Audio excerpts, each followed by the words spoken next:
Hosea chapter 9. Rejoice not, O Israel, exult not like the peoples, for you have played the whore, forsaking your God. You have loved a prostitute's wages and all threshing floors.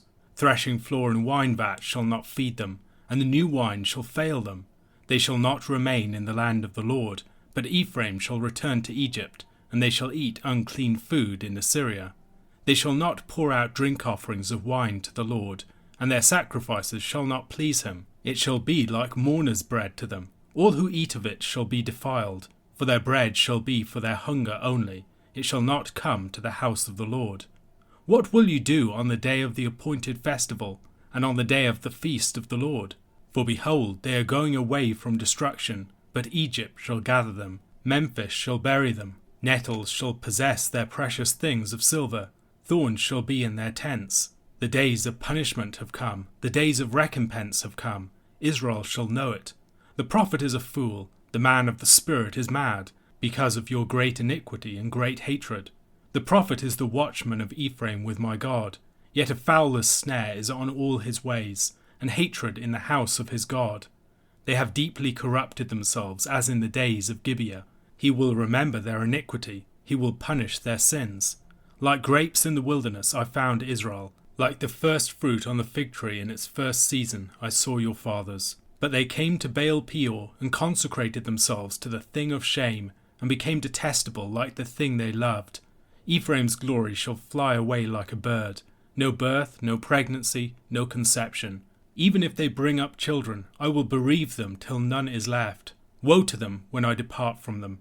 Ephraim, as I have seen, was like a young palm planted in a meadow. But Ephraim must lead his children out to slaughter. Give them, O Lord, what will you give? Give them a miscarrying womb and dry breasts. Every evil of theirs is in Gilgal. There I began to hate them.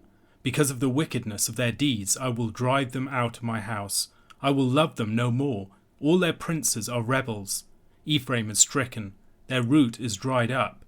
They shall bear no fruit. Even though they give birth, I will put their beloved children to death. My God will reject them because they have not listened to him. They shall be wanderers among the nations. Hosea chapter 9 begins with words that seem to evoke a summons to a feast. However, rather than being summoned to celebrate a feast, Israel is being commanded not to do so. The feast in question seems to be a great harvest festival. Israel had turned to the Baals for its fertility, and the threshing floor was the site where they presumed that they received their payment. The threshing floor might also be a site associated with prostitution more generally. However, the source of the fertility of the land was always the Lord, and the Lord alone. As Israel had been unfaithful to the Lord, the land would become barren to them. The places where grain and grapes were gathered in and prepared would no longer provide for them. The blessing of new wine would be cut off, and in addition to the cutting off of the blessings of the land, Israel itself would be cut off from the land. As a nation, they had turned for support to Assyria and Egypt, and they would end up going to Assyria and Egypt in exile as they were expelled from the land of the Lord's promise. Rather than eating the fruits of the Lord's land, they would eat unclean food in Assyria. Cut off from the place of the Lord's special blessing, they would be eating the food of the Gentiles. What is referred to here is not primarily non-kosher food, but the food eaten by those who are cut off from the fellowship of the people of God. This becomes clearer in verse 4. They won't be pouring out drink offerings of wine to the Lord. They won't be enjoying fellowship with the Lord in the eating of sacrificial meals. Rather, they will be like mourners, who, because of their association with the dead, are unclean and cannot enter into fellowship with the congregation. Their food might sustain them in their hunger, but they would enjoy neither fellowship with the Lord nor with his people as they ate it. They will be cut off from the celebration of the feasts of the land. Maybe this is a reference in verse 5 to the feasts more generally, or perhaps it's a more narrow reference to the Feast of Tabernacles or Ingathering. Rather than celebrating the feast of the land, they are fleeing the destruction that is coming upon the land and going into the hands of Egypt. They would end up dying in Egyptian cities. We might recall the curses of the covenant in places like Deuteronomy chapter 28, where the climax of the curses is their being returned to Egypt, the land from which the Lord had first delivered them. They are experiencing an anti-exodus, a reversal of the Lord's earlier deliverance. Their possessions and precious things, the things that they had once treasured, will be given over to thorns and to weeds. All of this would occur as the day of Israel's reckoning came upon it. The second half of verse 7 and verse 8 are very difficult to understand, and several competing interpretations have been advanced for them. Joshua Moon suggests that the words here are the words of Hosea's opponents. He paraphrases them as follows: "This Hosea is a fool, he's mad, talking about the greatness of your sin and the greatness of your hatred. Ephraim stands a sentry with my God. Hosea sets traps for all Ephraim sets out to do. He brings hatred into God's household." John Goldingay, by contrast, sees the words here as the words of Hosea himself. Hosea sees himself as compelled to play the fool. He's driven mad by the people's unfaithfulness. In verse 8, he's describing his duty as a prophet in ways that might remind us of Ezekiel chapter 3, verse 17. "Son of man, I have made you a watchman for the house of Israel. Whenever you hear a word from my mouth, you shall give them warning from me."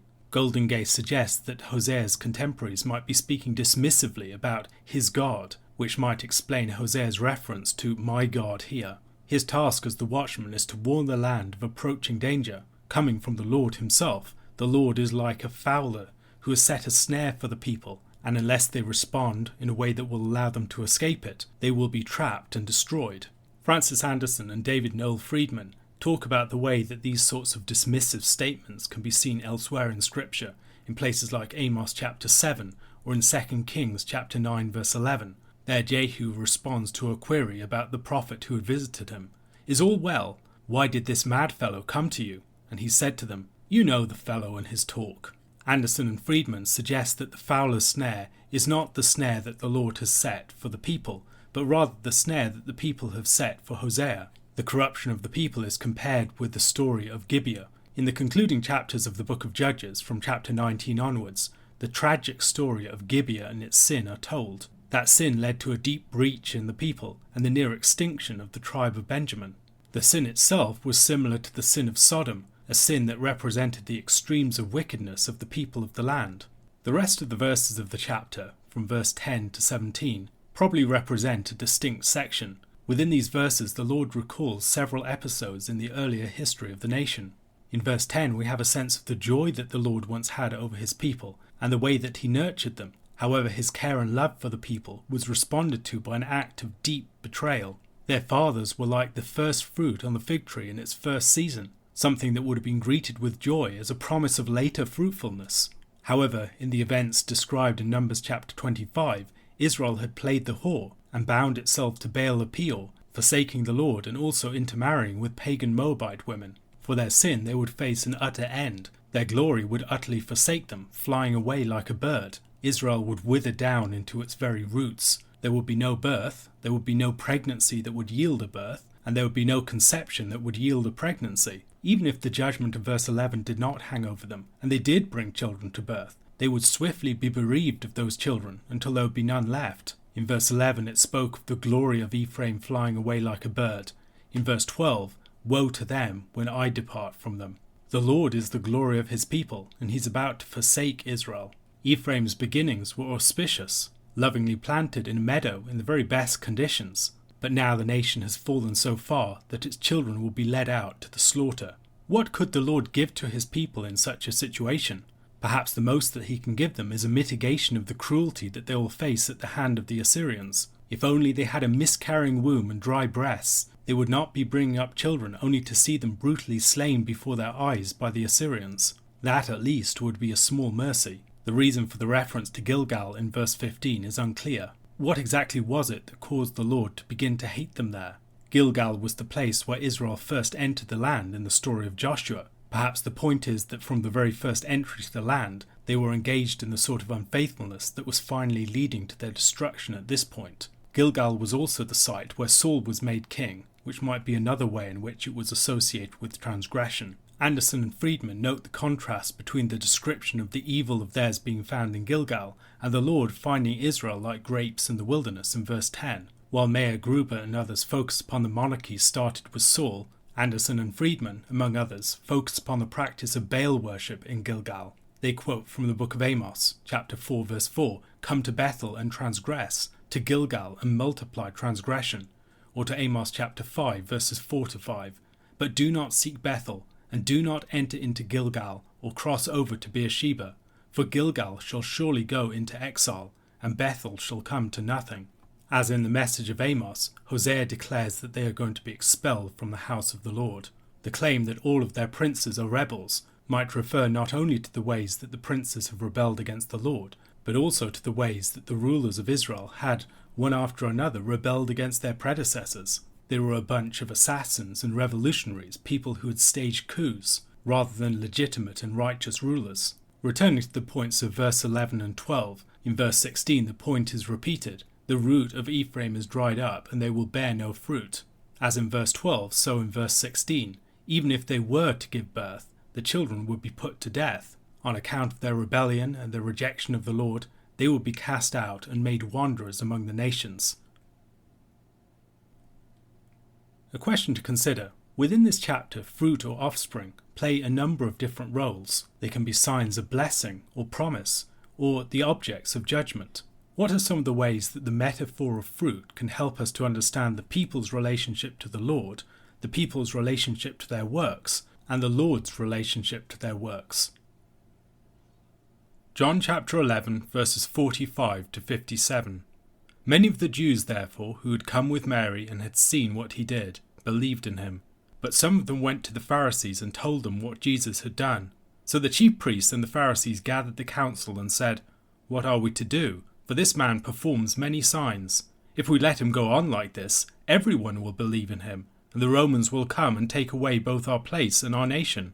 But one of them, Caiaphas, who was high priest that year, said to them, "You know nothing at all, nor do you understand that it is better for you that one man should die for the people, not that the whole nation should perish." He did not say this of his own accord, but being high priest that year, he prophesied that Jesus would die for the nation, and not for the nation only, but also to gather into one the children of God who are scattered abroad. So from that day on, they made plans to put him to death. Jesus therefore no longer walked openly among the Jews, but went from there to the region near the wilderness, to a town called Ephraim, and there he stayed with the disciples. Now the Passover of the Jews was at hand, and many went up from the country to Jerusalem before the Passover to purify themselves. They were looking for Jesus, and saying to one another as they stood in the temple, "What do you think, that he will not come to the feast at all?" Now the chief priests and the Pharisees had given orders that if anyone knew where he was, he should let them know, so that they might arrest him. The conclusion of John chapter 11 is a key turning point within the narrative of the Gospel. Jesus has just raised Lazarus from the dead, and many of the Jews who had gone to mourn with Mary and Martha had seen this and come back believing in him. Others went and told the Pharisees. This was a cause of great concern. As Jesus was gathering a following, it was a threat to the authorities and their rule of the people. As Jesus' works become more and more remarkable and undeniable, he becomes a much greater threat. Jesus had already caused a stir in Jerusalem at a number of feasts, and they would not be surprised if he caused another stir in the Passover that was coming up. The gathering council may not be an official meeting of the entire Sanhedrin. However, whether it's an official assembly or not, many of the members of the Sanhedrin are gathering together to deliberate about what to do with this man Jesus. In the following chapter, in verses 10 to 11, they ended up planning to kill Lazarus as well. So the chief priests made plans to put Lazarus to death as well, because on account of him, many of the Jews were going away and believing in Jesus. In verse 17 of that chapter, the crowd that had been with him when he called Lazarus out of the tomb and raised him from the dead continued to bear witness. The leaders went on to complain that the whole world was going after Jesus. The raising of Lazarus was such a remarkable miracle that it was very hard for people to avoid Jesus' glory. It had been manifest, and the manifestation of that glory set in motion the events that would lead to his death. In the Synoptic Gospels, the plot to kill Jesus is seen to arise more from the conflicts and antagonisms of Holy Week. However, in John's Gospel, there have already been several attempts to take Jesus' life. After the raising of Lazarus, though, those plans become more formalized and determined. The fact that the galvanization of the plots to take Jesus' life occurs after the raising of Lazarus perhaps can be understood in the light of Jesus' statements in chapter 15. Greater love has no one than this, that someone lay down his life for his friends. The Pharisees and chief priests are concerned that if they don't deal with him immediately, they are going to be in real trouble, not merely because they will lose their religious influence over the people, but also because in losing that influence, the people will become more restive and there will be a threat of rebellion against the Romans. If this were to take place, they fear that the Romans would come and take away their place, the temple, and their nation. They would lose both their sanctuary and their national status. The thing that animates them to crucify Jesus, of course, is something that happens to the nation about 40 years later. Although they tried to escape it in part through the crucifixion of Jesus, is ultimately this that will lead to them losing their place and nation. In the Gospels we discover just how much they were enthralled to the Romans when, in response to the announcement that Jesus is the King of the Jews, they declared that they have no king but Caesar. Their concern to hang on to their nationhood and the temple at all costs actually led them to forfeit everything else, and they ended up losing the very things that they should have guarded most jealously. For the sake of political expediency, they rejected the Messiah that was sent to them. The statement that Caiaphas was high priest that year has led some commentators to suggest that John was ignorant of Jewish custom. High priests were generally high priests for life, not just for a period of a single year. However, it is far more natural to read this as a statement that Caiaphas's high priesthood happened to contain within it that most significant of years. There is no reason to read this as suggesting that he was high priest only for that year. Caiaphas reasons by political expediency. The threat of Jesus' growing influence should be answered by putting him to death. By this means, he would be an effective scapegoat. If they speedily put him to death, the whole nation could be spared. Far better to take his life as soon as possible and save the nation than to allow his movement to gather further momentum and jeopardize the entire people. There is a profound irony in what Caiaphas says, although he is the ringleader of the conspirators. In the very words in which he lays out the plot, he unwittingly describes the salvation that Christ will bring about. For John, this is not just accidental irony. He sees the hand of the Holy Spirit, as Caiaphas is the high priest, causing him to utter a statement that means more than he understands. The deliverance that Christ will offer to the nation is from an enemy far more pervasive and powerful than the Romans, from Satan and from the power of sin itself. In John's theology, Jesus does in fact die for the nation of Israel. The faithful people of Israel are gathered together as a flock under him as the Good Shepherd. And not just the faithful people of Israel, but also the children of God who are scattered abroad, so that they might become one flock under one shepherd. Perhaps John intends a contrast between the Pharisees and the chief priests gathering together of the council, and Jesus gathering together of the children of God. While they had previously sought to put him to death, now they start to make more determined and purposeful plans. Theirs will not merely be a spur-of-the-moment attempt at a stoning, but is a cunning plot to take his life at the most carefully considered time.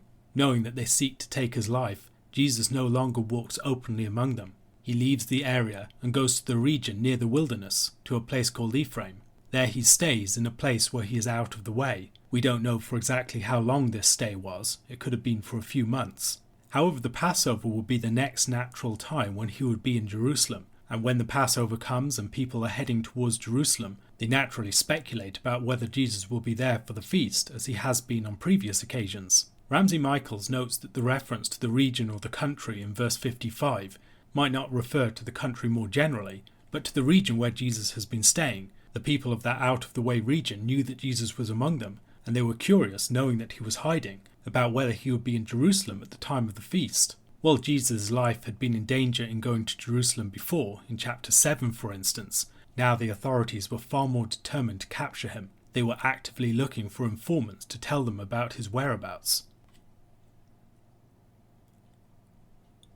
A question to consider.